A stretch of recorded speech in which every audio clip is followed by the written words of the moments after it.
മരുഭൂമിയിലെ പരീക്ഷ. അനന്തരം പിശാചിനാൽ പരീക്ഷിക്കുന്നതിന് യേശുവിനെ ആത്മാവ് മരുഭൂമിയിലേക്ക് നയിച്ചു.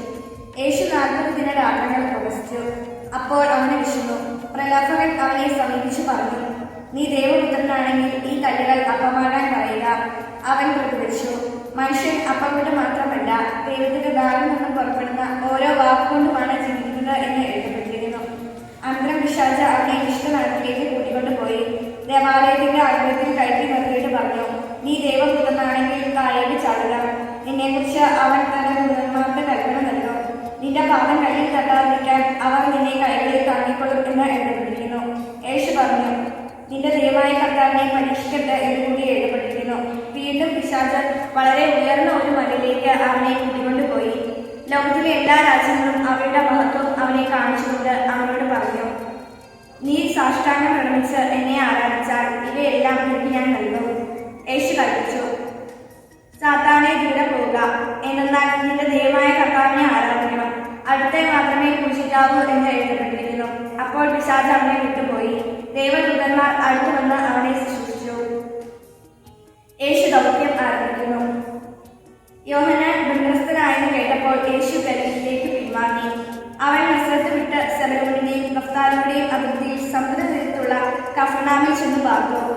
ഇത് യെശയ്യാ പ്രവാചകൻ വഴി അരുളിച്ചെയ്യപ്പെട്ടത് നിവൃത്തിയാക്കാൻ വേണ്ടിയാണ്.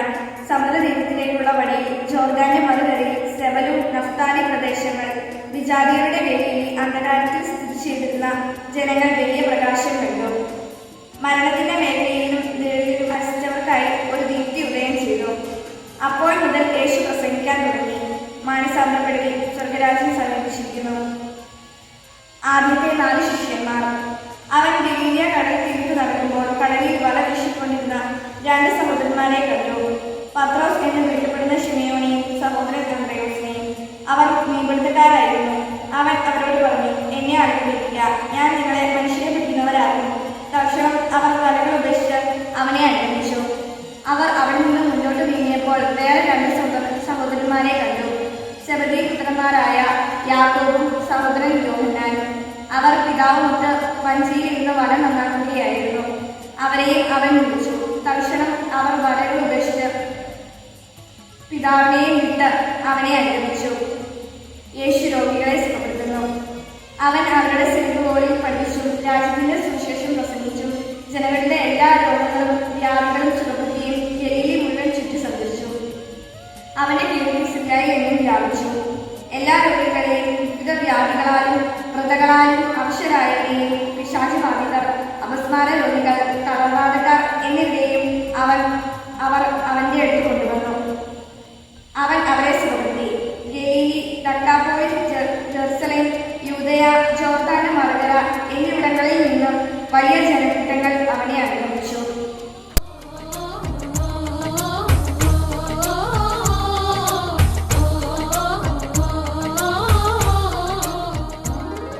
അധ്യായം 5. സുവിശേഷ കാര്യങ്ങൾ.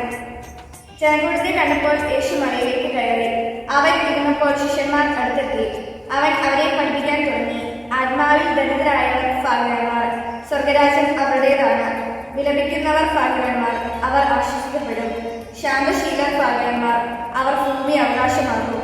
നീതിക്ക് വേണ്ടി വിശ്വസിക്കുകയും ദാഹിക്കുകയും ചെയ്യുന്നവർ ഭാഗ്യവാന്മാർ, അവർക്ക് സമൃദ്ധി ലഭിക്കും. കരുണയുള്ളവർ ഭാഗ്യവാന്മാർ, അവർക്ക് കരുണ ലഭിക്കും. ഹൃദയശുദ്ധിയുള്ളവർ ഭാഗ്യവാന്മാർ, അവർ ദൈവത്തെ കാണും. സമാധാനം സ്ഥാപിക്കുന്നവർ ഭാഗ്യവാന്മാർ, അവർ ദൈവപുത്രന്മാർക്ക് വിളിക്കപ്പെടും. നീതിക്ക് വേണ്ടി പീഡനം ഏൽക്കുന്നവർ ഭാഗ്യവാന്മാർ, സ്വർഗരാജ്യം അവരുടേതാണ്. എന്നെ പ്രതി മനുഷ്യർ നിങ്ങളെ അവഹേളിക്കുകയും പീഡിപ്പിക്കുകയും എല്ലാവിധ തിന്മകൾ നിങ്ങൾക്കെതിരെ വ്യാജമായി പറയുകയും ചെയ്യുമ്പോൾ നിങ്ങൾ ഭാഗ്യവാന്മാർ. നിങ്ങൾ ആനന്ദിച്ച് ആഹ്ലാദിക്കുകയും സ്വർഗത്തിൽ നിങ്ങളുടെ പ്രതിഫലം വലുതായിരിക്കും. നിങ്ങൾക്ക് മുമ്പുണ്ടായിരുന്ന പ്രവാചകന്മാരെയും അവർ ഇപ്രകാരം പഠിപ്പിച്ചിട്ടുണ്ട്. ഭൂമിയുടെ ഉപ്പും ലോകത്തിന്റെ പ്രകാശവും. നിങ്ങൾ ഭൂമിയുടെ ഉപ്പാണ്. ഉറകെട്ടുപോയാൽ ഉപ്പിന് എങ്ങനെ വീണ്ടും ഉറകൂട്ടും? പുറത്തേക്ക് വലിച്ചെറിഞ്ഞ് മനുഷ്യരാൽ ചവിട്ടിപ്പെടാനല്ലാതെ മറ്റൊന്നിനും അത് കൊള്ളുകയില്ല. നിങ്ങൾ ലോകത്തിന്റെ പ്രകാശമാണ്.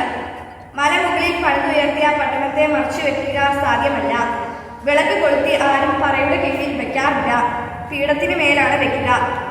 അപ്പോൾ അത് ഭവനത്തിലുള്ള എല്ലാവർക്കും പ്രകാശം നൽകുന്നു. അപ്രകാരം മനുഷ്യർ നിങ്ങളുടെ സത്പ്രവൃത്തികൾ കണ്ട് സ്വർഗ്ഗസ്ഥനായ നിങ്ങളുടെ പിതാവിനെ മഹത്വപ്പെടുത്തേണ്ടതിന് നിങ്ങളുടെ വെളിച്ചം അവരുടെ മുമ്പിൽ പ്രകാശിക്കട്ടെ. നിയമത്തിന്റെ പൂർത്തീകരണം. നിയമത്തെയോ പ്രവാചകന്മാരെയോ അസാധുവാക്കാനാണ് ഞാൻ വന്നതെന്ന് നിങ്ങൾ വിചാരിക്കരുത്. അസാധുവാക്കാനല്ല, പൂർത്തിയാക്കാനാണ് ഞാൻ വന്നത്.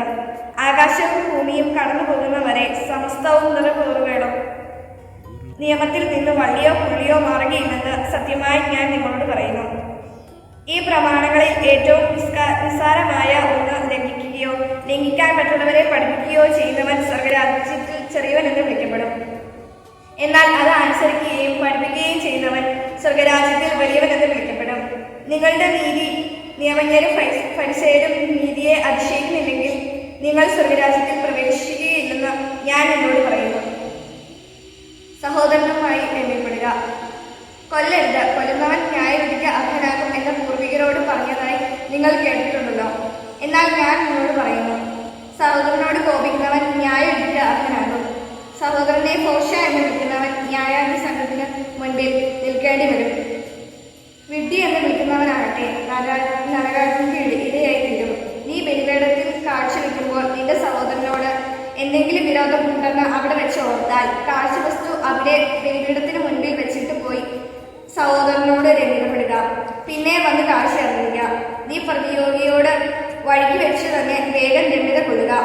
അല്ലെങ്കിൽ പ്രതിയോഗി നിന്നെ ന്യായാധിപകൻ സേവകനും ഏൽപ്പിച്ചു കൊടുക്കും. അങ്ങനെ നീ കാരാഗ്രഹത്തിൽ അടയ്ക്കപ്പെടും. അവസാനത്തെ ചില്ലി കാശ് കൊടുത്ത് വീട്ടുപോളം നീ അവിടെ നിന്ന് പുറത്തു വരികയില്ലെന്ന് സത്യമായി ഞാൻ നിന്നോട് പറയുന്നു. വ്യഭിചാരം ചെയ്യരുത്. വ്യഭിചാരം ചെയ്യരുത് എന്ന് കൽപ്പിച്ചിട്ടുള്ളത് നിങ്ങൾ കേട്ടിട്ടുണ്ടല്ലോ. എന്നാൽ ഞാൻ നിന്നോട് പറയുന്നു, ആസക്തിയോടെ സ്ത്രീയെ നോക്കുന്നവൻ ഹൃദയത്തിൽ അവളുമായി വ്യഭിചാരം ചെയ്തു കഴിഞ്ഞു. വലത്ത് കണ്ണ് നിനക്ക് പാപഹേതു ആണെങ്കിൽ അത് ചുവന്നെടുത്ത് എറിഞ്ഞു കളയുക. ശരീരമാകെ നരകത്തിലേക്ക് എറിയപ്പെടുന്നതിനേക്കാൾ നല്ലത് അവയവങ്ങളിൽ ഒന്ന് നഷ്ടപ്പെടുകയാണ്. വലത്ത് കരം നിനക്ക് പാപഹേതു ആണെങ്കിൽ അത് വെട്ടി ദൂരെ എറിയുക. ശരീരമാകെ നരകത്തിൽ പറിക്കുന്നതിനേക്കാൾ നല്ലത് അവയവങ്ങളിൽ ഒന്ന് നഷ്ടപ്പെടുകയാണ്. വിവാഹമോചനം. ഭാര്യയെ ഉപേക്ഷിക്കുന്നവൻ അവൾക്ക് ഉപേക്ഷാപാത്രം കൊടുക്കണം എന്ന് കൽപ്പിച്ചിട്ടുണ്ടല്ലോ. എന്നാൽ ഞാൻ നിങ്ങളോട് പറയുന്നു, പരസംഗം നിമിത്തമല്ലാതെ ഭാര്യയെ ഉപേക്ഷിക്കുന്നവൻ അവളെ വ്യഭിചാരിണിയാക്കുന്നു. ഉപേക്ഷിക്കപ്പെട്ടവളെ പരിഗ്രഹിക്കുന്നവനും വ്യഭിചാരം ചെയ്യുന്നു. ആണയിടരുത്. വ്യാജമായി ആണയിടരുത്. കർത്താവിനോട് ചെയ്ത ശബ്ദം നിറവേറ്റണം എന്ന് പൂർവികരോട് കൽപ്പിച്ചിട്ടുള്ളതായി നിങ്ങൾ കേട്ടിട്ടുണ്ടല്ലോ. എന്നാൽ ഞാൻ നിങ്ങളോട് പറയുന്നു, ആണയിടുകയരുത്. സ്വർഗത്തെ കൊണ്ട് ആണയിടരുത്, അത് ദൈവത്തിന്റെ സിംഹാസനമാണ്. ഭൂമിയെ കൊണ്ടും അരുത്, അത് അവിടുത്തെ പാദപീഠമാണ്. ജെറുസലേമിനെ കൊണ്ടും അരുത്, അത് മഹാരാജാവിന്റെ നഗരമാണ്. നിന്റെ ശിരസിനെ കൊണ്ടും ആണയിടരുത്, അതിലെ ഒരു മുടിയിട വെളുപ്പിക്കാനോ കറുപ്പിക്കാനോ നിനക്ക് സാധിക്കുകയില്ല. നിങ്ങളുടെ വാക്ക് അതെ അതെ എന്നും അല്ല അല്ല എന്നോ ആയിരിക്കട്ടെ. ഇതിനപ്പുറം ഉള്ളത് ദുഷ്ടനിൽ നിന്ന് വരുന്നു. തിന്മയെ നന്മയെ കൊണ്ട് ജയിക്കുക. കണ്ണിന് പകരം കണ്ണ്, പല്ലിന് പകരം പല്ല് എന്ന് പറഞ്ഞിട്ടുള്ളത് നിങ്ങൾ കേട്ടിട്ടുണ്ടല്ലോ. എന്നാൽ ഞാൻ നിങ്ങളോട് പറയുന്നു, ദുഷ്ടനെ എതിർക്കരുത്. വലത്ത് കണ്ണത്തടിക്കുന്നവന് മറ്റേ കണ്ണം കൂടി കാണിച്ചു കൊടുക്കുക. നിന്നോട് വിവേചിച്ച് നിന്റെ ഉടുപ്പ് കരസ്ഥമാക്കാൻ ഉദ്യമിക്കുന്നവന് വേലയ്ക്ക് കൂടി കൊടുക്കുക. 1 മൈൽ ദൂരം പോകാൻ നിന്നെ നിർബന്ധിക്കുന്നവനോട് കൂടെ 2 മൈൽ ദൂരം പോകുക. ചോദിക്കുന്നവന് കൊടുക്കുക. വായ്പ വാങ്ങാൻ ഇച്ഛിക്കുന്നവനിൽ നിന്ന് ഒഴിഞ്ഞു മാറരുത്. ശത്രുക്കളെ സ്നേഹിക്കുക. അയൽക്കാരനെ സ്നേഹിക്കുക, ശത്രുവിനെ ദോഷിക്കുക എന്ന് പറഞ്ഞിട്ടുള്ളത് നിങ്ങൾ കേട്ടിട്ടുണ്ടല്ലോ. എന്നാൽ ഞാൻ നിങ്ങളോട് പറയുന്നു, ശത്രുവിനെ സ്നേഹിക്കുകയും നിങ്ങളെ പീഡിപ്പിച്ചവർക്ക് വേണ്ടി പ്രാർത്ഥിക്കുകയും അങ്ങനെ നിങ്ങളുടെ സ്വർഗ്ഗസ്ഥനായ പിതാവിന്റെ മക്കളായി തീരും. അവിടുന്ന് ശിഷ്ടരുടെയും ദുഷ്ടരുടെയും മേൽ സൂര്യനെ ഉദിപ്പിക്കുകയും നീതിമാന്മാരുടെ മേലും നീതിരഹിതരുടെ മേലും മഴ പെയ്യുകയും ചെയ്യുന്നു. നിങ്ങളെ സ്നേഹിക്കുന്നവരെ നിങ്ങൾ സ്നേഹിച്ചാൽ നിങ്ങൾക്ക് എന്ത് പ്രതിഫലമാണ് ലഭിക്കുക? ചുങ്കക്കാർ പോലും അത് തന്നെ ചെയ്യുന്നില്ലേ? സഹോദരങ്ങളെ മാത്രമേ നിങ്ങൾ അപവാഗ്ദാനം ചെയ്യുന്നുവെങ്കിൽ വിശേഷവിധിയായി എന്താണ് നിങ്ങൾ ചെയ്യുന്നത്? വിജാതിയരും അത് തന്നെ ചെയ്യുന്നില്ലേ? അതുകൊണ്ട് നിങ്ങളുടെ സ്വർഗ്ഗസ്ഥനായ പിതാവ് പരിപൂർണനായിരിക്കുന്നത് പോലെ നിങ്ങളും പരിപൂർണരായിരിക്കുകയും.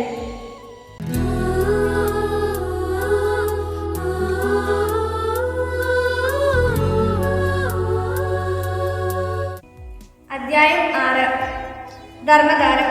മറ്റുള്ളവരെ കാണിക്കാൻ വേണ്ടി അവരുടെ മുൻപിൽ വെച്ച് നിങ്ങളുടെ സത്കർമ്മങ്ങൾ അനുഷ്ഠിക്കാതിരിക്കാൻ സൂക്ഷിച്ചുകൊള്ളുവിൻ. അല്ലെങ്കിൽ നിങ്ങളുടെ സ്വർഗ്ഗസ്ഥനായ പിതാവിന്റെ നിങ്ങൾക്ക് പ്രതിഫലമില്ല. മറ്റുള്ളവരിൽ നിന്ന് പ്രശംസ ലഭിക്കാൻ കപട നാട്യക്കാർ സിനഗോഗുകളിലും തെരുവീതികളിലും ചെയ്യുന്ന പോലെ നീ ശിക്ഷ കൊടുക്കുമ്പോൾ നിന്റെ മുൻപിൽ കാഹളം മുഴക്കരുത്. സത്യമായി ഞാൻ നിങ്ങളോട് പറയുന്നു, അവർക്ക് പ്രതിഫലം ലഭിച്ചു കഴിഞ്ഞു. നീ ധർമ്മദാനം ചെയ്യുമ്പോൾ അത് രഹസ്യമായിരിക്കേണ്ടതിന് നിന്റെ വലത്ത് കൈ ചെയ്യുന്നത് ഇടത്ത് കൈ അറിയാതിരിക്കട്ടെ. രഹസ്യങ്ങൾ അറിയുന്ന നിന്റെ പിതാവ് നിനക്ക് പ്രതിഫലം നൽകും. പ്രാർത്ഥന.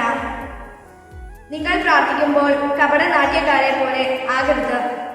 അവർ മറ്റുള്ളവരെ കാണിക്കാൻ വേണ്ടി സിനഗോഗുകളിലും തെരുവീതികളിലും കോണുകളിൽ നിന്നാണ് പ്രാർത്ഥിക്കാനാണ് ഇഷ്ടപ്പെടുന്നത്. സത്യമായി ഞാൻ നിങ്ങളോട് പറയുന്നു, അവർക്ക് പ്രതിഫലം ലഭിച്ചു കഴിഞ്ഞു. എന്നാൽ നീ പ്രാർത്ഥിക്കുമ്പോൾ നിന്റെ മുറിയിൽ കടച്ച് രഹസ്യമായി നിന്റെ പിതാവിനോട് പ്രാർത്ഥിക്കുക. രഹസ്യങ്ങൾ അറിയുന്ന പിതാവ് നിനക്ക് പ്രതിഫലം നൽകും. പ്രാർത്ഥിക്കുമ്പോൾ വിജാതിയരെ പോലെ നിങ്ങൾ അതിഭാഷണം ചെയ്യരുത്. അതിഭാഷണം വഴി തങ്ങളുടെ പ്രാർത്ഥന കേൾക്കുമെന്ന് അവർ കരുതുന്നു. നിങ്ങൾ അവരെ പോലെ ആകരുത്. നിങ്ങൾ ചോദിക്കുന്നതിന് മുമ്പ് തന്നെ നിങ്ങളുടെ ആവശ്യം നിങ്ങളുടെ പിതാവ് അറിയുന്നു. യേശു പഠിപ്പിച്ച പ്രാർത്ഥന. നിങ്ങൾ ഇപ്രകാരം പ്രാർത്ഥിക്കുവിൻ: സ്വർഗ്ഗസ്ഥനായ ഞങ്ങളുടെ പിതാവേ, അങ്ങയുടെ നാമം പൂജിതമാണമേ. അങ്ങയുടെ രാജ്യം വരണമേ. അങ്ങയുടെ ഹിതം സ്വർഗത്തിലെ പോലെ ഭൂമിയിലും ആകണമേ. അന്നന്ന് വേണ്ടിയ ആഹാരം ഇന്ന് ഞങ്ങൾക്ക് നൽകണമേ. ഞങ്ങളുടെ കടക്കാരോട് ഞങ്ങൾ ക്ഷമിച്ചതുപോലെ ഞങ്ങളുടെ കടകൾ ഞങ്ങളോട് ക്ഷമിക്കണമേ. ഞങ്ങളെ പ്രലോഭനത്തിൽ ഉൾപ്പെടുത്തരുതേ, തിന്മയിൽ നിന്ന് ഞങ്ങളെ രക്ഷിക്കണമേ. മറ്റുള്ളവരുടെ തെറ്റുകൾ നിങ്ങൾ ക്ഷമിക്കുന്നെങ്കിൽ സ്വർഗ്ഗസ്ഥനായ നിങ്ങളുടെ പിതാവ് നിങ്ങളോട് ക്ഷമിക്കും. മറ്റുള്ളവരോട് നിങ്ങൾ ക്ഷമിക്കുകയില്ലെങ്കിൽ നിങ്ങളുടെ പിതാവ് നിങ്ങളുടെ തെറ്റുകൾ ക്ഷമിക്കുകയില്ല. ഉപവാസം. നിങ്ങൾ ഉപവസിക്കുമ്പോൾ കപടനാട്യക്കാരെ പോലെ വിഷാദം ഭാവിക്കരുത്. തങ്ങൾ ഉപവസിക്കുന്നുവെന്ന് അന്യരെ കാണിക്കാൻ വേണ്ടി അവർ മുഖം ദുർഗന്ധമാക്കുന്നു. സത്യമായി ഞാൻ നിങ്ങളോട് പറയുന്നു, അവർക്ക് പ്രതിഫലം ലഭിച്ചു കഴിഞ്ഞു. എന്നാൽ നീ ഉപവസിക്കുന്നത് അദൃശ്യനായ പിതാവല്ലാതെ മറ്റാരും കാണാതിരിക്കുന്നതിന് ശിരസിൽ തൈലം കൂട്ടുകയും മുഖം കഴുകുകയും ചെയ്യുക. രഹസ്യങ്ങൾ അറിയുന്ന പിതാവ് നിനക്ക് പ്രതിഫലം നൽകും. യഥാർത്ഥ നിക്ഷേപം. ഭൂമിയിൽ നിക്ഷേപം കരുതി വെക്കരുത്. തുരുമ്പും കീടങ്ങളും അവ നശിപ്പിക്കുകയും കള്ളന്മാർ തുരന്നു മോഷ്ടിക്കും. എന്നാൽ സ്വർഗത്തിൽ നിങ്ങൾക്കായി നിക്ഷേപങ്ങൾ കരുതിയിരിക്കുക. അവിടെ തുരുമ്പും കീടങ്ങളും അവ നശിപ്പിക്കുകയില്ല, കള്ളന്മാർ മോഷ്ടിക്കുകയില്ല. നിങ്ങളുടെ നിക്ഷേപം എവിടെയോ അവിടെയായിരിക്കും നിങ്ങളുടെ ഹൃദയവും. കണ്ണ് ശരീരത്തിന്റെ വിളക്ക്. കണ്ണാണ് ശരീരത്തിന്റെ വിളക്ക്. കണ്ണ് കുറ്റമറ്റതെങ്കിൽ ശരീരം മുഴുവൻ പ്രകാശിക്കും. കണ്ണ് ദുഷ്ടമാണെങ്കിലോ ശരീരം മുഴുവൻ ഇരുണ്ടു പോകും. നിന്നിലെ പ്രകാശം അന്ധകാരമാണെങ്കിൽ അന്ധകാരം എത്രയോ വലുതായിരിക്കും. രണ്ട് യജമാന്മാരെ സേവിക്കാൻ ആർക്കും സാധിക്കുകയില്ല. ഒന്നുകിൽ ഒരുവനെ ദോഷിക്കുകയും അവനെ സ്നേഹിക്കുകയും ചെയ്യും, അല്ലെങ്കിൽ ഒരുവനെ ബഹുമാനിക്കുകയും അവനെ നിന്ദിക്കുകയും ചെയ്യും. ദൈവത്തെയും മാമോനെയും സേവിക്കാൻ നിങ്ങൾക്ക് സാധിക്കുകയില്ലല്ലോ. ദൈവപരിപാലനയിൽ ആശ്രയിക്കുക.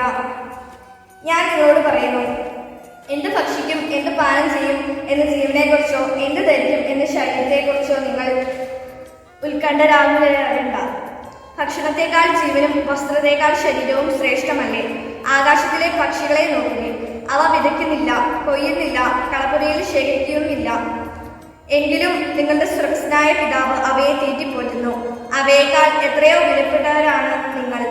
ഉത്കണ്ഠ മൂലം ആയുസിന്റെ ദൈർഘ്യം ഒരു മുഴമെങ്കിലും കൂട്ടാൻ നിങ്ങൾക്ക് ആർക്കെങ്കിലും സാധിക്കുമോ? വസ്ത്രത്തെ പറ്റിയും നിങ്ങൾ എന്തിന് ആകുലരാകുന്നു? വയലിലെ ലില്ലികൾ എങ്ങനെ വളരുന്നു എന്ന് നോക്കുക. അവ അധ്വാനിക്കുന്നില്ല, നൂൽക്കുന്നുമില്ല. സത്യമായി ഞാൻ നിങ്ങളോട് പറയുന്നു, സോളമൻ പോലും തന്റെ സർവ്വമഹത്വത്തിലും ഇവയിൽ ഒന്നിനെ പോലെ അലങ്കൃതനായിരുന്നില്ല. ഇന്നുള്ളതും നാളെ അടുപ്പിൽ എറിയുന്നതും ആയ പുല്ലിനെ ദൈവം ഇപ്രകാരം അലങ്കരിക്കുന്നുവെങ്കിൽ അല്പവിശ്വാസികളെ, നിങ്ങളെ അവിടുന്ന് എത്രയധികം അലങ്കരിക്കുകയില്ല. അതിനാൽ എന്ത് ഭക്ഷിക്കും, എന്ത് പാനം ചെയ്യും, എന്ത് ധരിക്കും എന്ന് വിചാരിച്ചു നിങ്ങൾ ആകുലരാകേണ്ട. വിജാതീയരാണ് ഇവയെല്ലാം അന്വേഷിക്കുന്നത്. നിങ്ങൾക്ക് ഇവയെല്ലാം ആവശ്യമാണെന്ന് നിങ്ങളുടെ സ്വർഗീയ പിതാവ് അറിയുന്നു. നിങ്ങൾ ആദ്യം അവിടുത്തെ രാജ്യവും അവിടുത്തെ നീതിയും അന്വേഷിക്കുക, അതോടൊപ്പം മറ്റുള്ളവയെല്ലാം നിങ്ങൾക്ക് ലഭിക്കും. അതിനാൽ നാളെയെക്കുറിച്ച് നിങ്ങൾ ആകുലരാകരുത്. നാളത്തെ ദിനം തന്നെ അതിനെക്കുറിച്ച് അകലപ്പെട്ടുള്ളൂ. ഓരോ ദിവസവും അതിൻ്റെതായ ക്ലേശം മതി. നമ്മുടെ കർത്താവായ യേശുവിനെ സ്തുതി. വചനം തിരുവചനം മാനവരക്ഷാവചനം. വചനം തിരുവചനം ജീവനേകും വചനം